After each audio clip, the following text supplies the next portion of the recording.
आपका स्वागत है गांगुली टेक पर। मैं हूं संदीप गांगुली और ये है मेरे जावास्क्रिप्ट ट्यूटोरियल सीरीज का 6 नंबर का वीडियो, जिस पर मैं आपको कंडीशनल स्टेटमेंट जो है इफ़ वाला उसके बारे में बताऊंगा। को इफ़ का कैसे यूज़ किया था और क्यों यूज़ किया था। तो इफ़ का जो आपका यूज़ है वो किसी कंडीशन को चेक करने के लिए किया था। जैसे कि अगर आप चेक करना चाहते हैं कोई नंबर किसी नंबर से छोटा है या नहीं, या कोई जो टेक्स्ट है वो किसी के बराबर है या नहीं, तो ऐसे केस में आपको क्या है कि आपको कंडीशनल जो है स्टेटमेंट का यूज़ करना होता है। तो इस वीडियो में आपको इफ स्टेटमेंट के बारे में बताऊंगा।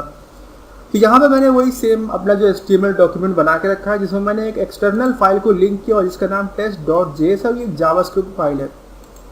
और इस फाइल को मैंने जो है HTML फाइल को ब्राउजर में ओपन करके रखा। अब मैं जावास्क्रिप्ट में फाइल में जाता हूँ और यहाँ पर मैं एक वेरिएबल डिक्लेयर करता हूँ। मैंने उसका नेम रख दिया और मैंने लिखा इक्वल टू संदीप।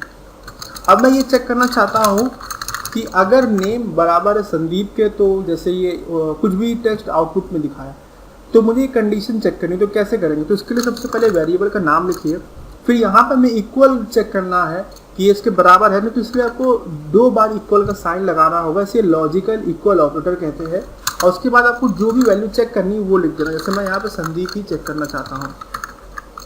उसके बाद फिर आपको कर्ली ब्रैकेट्स लगाना है। उस ब्रैकेट्स के अंदर आके आप जो भी कोड आउटपुट में दिखाना चाहते हैं वो लिख दीजिए। जैसे मैंने यहाँ पे राइट लिखा और उसके बाद मैंने यहाँ पे कोई टेक्स्ट दे दिया ऐसे करके। तो अब जो है ये देखूंगा तो ये देखिए, क्योंकि मेरा जो ये नेम था वो संदीप के बराबर था, इसलिए इसके अंदर जो भी टेक्स्ट था वो प्रिंट हो गया। आप देख सकते हैं यहाँ पे।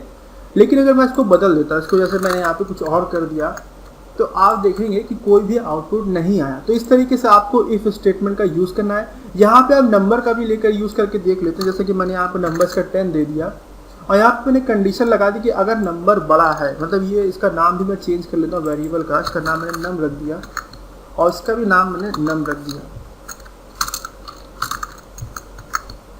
और उसके बाद मैंने क्या किया, मैंने ये नम अगर बड़ा है मान लीजिए 5 से, तो ये जो है ये वाला जो इसके अंदर जो भी कोड है वो एग्जीक्यूट होना चाहिए।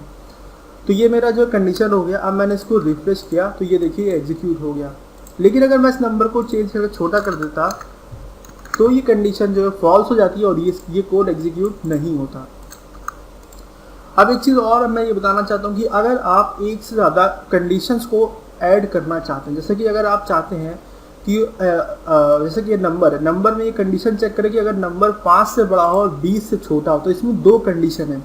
तो इस तरह के कंडीशन को चेक करने के लिए हम एंड ऑपरेटर का यूज़ करते हैं और इसके लिए हमको 2 बार एंड लगाना होगा। उसके बाद फिर से हमें जो नेक्स्ट कंडीशन है जो कि हमने लिखी है नम, और ये छोटा होना चाहिए किससे, 20 से छोटा होना चाहिए। तो ये कंडीशन यहाँ पे बन गई। और जब भी आप एक से ज़्यादा कंडीशन ये जो एंड ऑपरेटर को लगा कर लिखे, तो इन दोनों कंडीशन को ब्रैकेट में कर लीजिएगा, जिससे कि आपको जो लॉजिक जो है क्लियरली समझ में आएगा प्रोग्राम का। उसके बाद मैंने यहाँ पे जैसे लिख दिया इफ़ एग्जीक्यूट, ये मैसेज भी थोड़ा सा मैंने चेंज कर दिया और फिर मैंने यहाँ पे कोई नंबर रख दिया। सबसे पहले तो मैं इस नंबर को 2 ही रहने देना चाहता हूँ। तो अब जब ये एग्जीक्यूट होगा तो क्या होगा, ये इफ स्टेटमेंट में आएगा। यहाँ पे सबसे पहले चेक करेगा कि नंबर जो है 5 से बड़ा है और साथ ही में क्या नंबर 20 से छोटा है। मतलब यहाँ पे जब एंड ऑपरेटर लगाते हैं तब ये ट्रू वैल्यू तब रिटर्न करता है जब ये दोनों कंडीशन ट्रू होती है।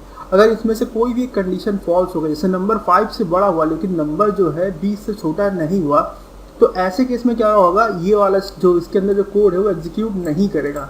अगर ये दोनों कंडीशन सेटिस्फाई करती है तभी ये कोड एग्जीक्यूट करेगा।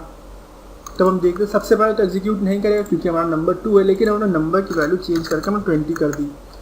तो नहीं, पहले मैंने 10 कर दिया, नंबर को मैंने यहाँ 10 सेट कर दिया। अब जब मैं पेज को रिफ्रेश करूँगा तो देखिए ये मैसेज आ गया। लेकिन अगर मैं इस नंबर को और बढ़ा के 50 कर देता हूँ और उसके बाद अगर मैं रिफ्रेश करता हूँ तो ये चीज़ नहीं हुआ। तो आपने देखा कि किस तरीके से हम एंड ऑपरेटर का यूज़ करके एक से ज़्यादा कंडीशन को जोड़ के चेक कर सकते हैं। अब फिर एक और ऑपरेटर, जिसे और ऑपरेटर कहते हैं, तो इसके लिए आपको ये 2 बार ये पैरेलल लाइन्स वाला बनाना है। इसमें क्या होता है, इसमें अगर दोनों में से एक भी कंडीशन अगर ट्रू हो जाती है तो ये स्टेटमेंट जो एग्जीक्यूट हो जाता है। लेकिन अगर दोनों में से और अगर दोनों ही स्टेटमेंट फॉल्स हो जाती है, मतलब ये भी कंडीशन फॉल्स हो गई, ये भी, तो एग्जीक्यूट नहीं करेगा। अगर ये ट्रू हो जाती है, ये फॉल्स होती है, तो एग्जीक्यूट कर जाएगा। मतलब दोनों में से अगर कोई एक भी ट्रू हो गया तो ओवरऑल रिजल्ट जो है आपका आउटपुट में आ जाएगा। तो हम लोग देखते हैं कि क्या होता है। तो ये देखिए इफ़ एग्जीक्यूटेड वाला मैसेज आ गया यहाँ पे। और यहाँ पे जो हमारी सेकंड कंडीशन फॉल्स हो गई थी और फर्स्ट कंडीशन सही थी और यहाँ पे और ऑपरेटर का यूज़ किया था तो ये कंडीशन एग्जीक्यूट हो गई। इसी तरीके से आप एक से ज़्यादा कंडीशन को भी एंड और जो ऑपरेटर है उनको कनेक्ट कर सकते हैं और इस तरह के यूज कर सकते हैं। अगर आपका इस वीडियो से जो है कोई भी सवाल हो तो आप कमेंट सेक्शन में ज़रूर पूछ लीजिएगा। और अगर अभी तक आपने मेरा जो है चैनल सब्सक्राइब नहीं किया तो कर लीजिए, जिससे कि सारे फ्यूचर अपडेट्स आप तक पहुँचते रहे। और ये वीडियो देखने के लिए आपका धन्यवाद।